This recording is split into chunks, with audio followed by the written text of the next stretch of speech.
Fascist Sheikh হাসিনার ভারতীয় ভিসার মেয়াদ বাড়ানোর বিষয়টি দেশের জনগণ ভালোভাবে নেয়নি বলে মন্তব্য করেছেন বিএনপির সিনিয়র যুগ্ম মহাসচিব রুহুল কবির রিজভী। আর বিএনপি চেয়ারপারসনের উপদেষ্টা জয়নুল আবদিন ফারুক বলেছেন, তারেক রহমানকে সাথে নিয়েই দেশে ফিরবেন বিএনপি চেয়ারপারসন বেগম খালেদা জিয়া। রাজধানীতে আলাদা অনুষ্ঠানে এসব কথা বলেন তারা। আরও জানাচ্ছেন আব্দুল আহাদ। আমি কেন বসে থাকবো ঘরে, একদিন তো মরতেই হবে। তাই মৃত্যুর ভয়ে স্বার্থপরের মতো ঘরে বসে না থেকে সংগ্রামে নেমে গুলি খেয়ে বীরের মতো মৃত্যুই অধিক শ্রেষ্ঠ।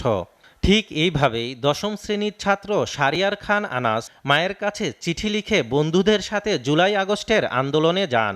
তবে মায়ের কোলে ফিরে আসেন লাশ হয়ে। রাজধানীর গ্যান্ডারিয়ায় বিএনপির ভারপ্রাপ্ত চেয়ারম্যান তারেক রহমানের পক্ষ থেকে সহমর্মিতার বার্তা পৌঁছে দিতে জুলাই গণ অভ্যুত্থানে নিহত 4 পরিবারের সঙ্গে সাক্ষাৎ করেন দলটির সিনিয়র যুগ্ম মহাসচিব অ্যাডভোকেট রুহুল কবির রিজভী।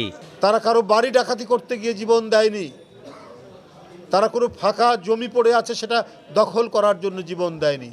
তারা জীবন দিয়েছে যে জনগণের যে ক্ষমতা সেটা শেখ হাসিনা ছিনতাই করেছিল, সেই ক্ষমতা ফিরিয়ে দেওয়ার জন্য।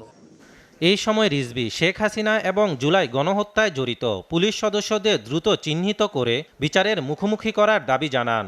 যে সমস্ত আইন শৃঙ্খলার বাহিনী গুলি করেছে তাদেরকে তো মিডিয়ার আলোর সামনেই, তো মিডিয়ার ক্যামেরার সামনেই তো অনেকের চায়ের আছে, তারা কেন এখনো পর্যন্ত সবাই গ্রেপ্তার হয়নি? সেই হত্যাকারীকে একটি গণতান্ত্রিক দেশ কিভাবে তাকে আশ্রয় দিয়ে সেখানে তার ভিসার মেয়াদ বাড়ান, এইটা সারা দেশের বাংলাদেশের মানুষ এটাকে ইতিবাচকভাবে নেয়নি।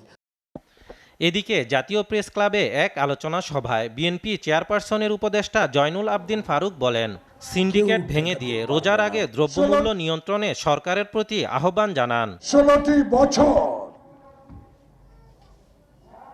শেখ হাসিনা বাংলাদেশকে তছনছ করে দিয়েছেন। আগামী রোজার আগে সমস্ত আওয়ামী সিন্ডিকেটকে আইনের আওতায় আনা, ষড়যন্ত্র করলে ষড়যন্ত্র রুখে দেওয়ার ক্ষমতা তারেক জিয়ার আছে। এছাড়া তারেক রহমানকে সাথে নিয়ে বিএনপি চেয়ারপারসন বেগম খালেদা জিয়া দেশে ফিরবেন বলে আশাবাদ ব্যক্ত করেন জয়নুল আবদিন ফারুক।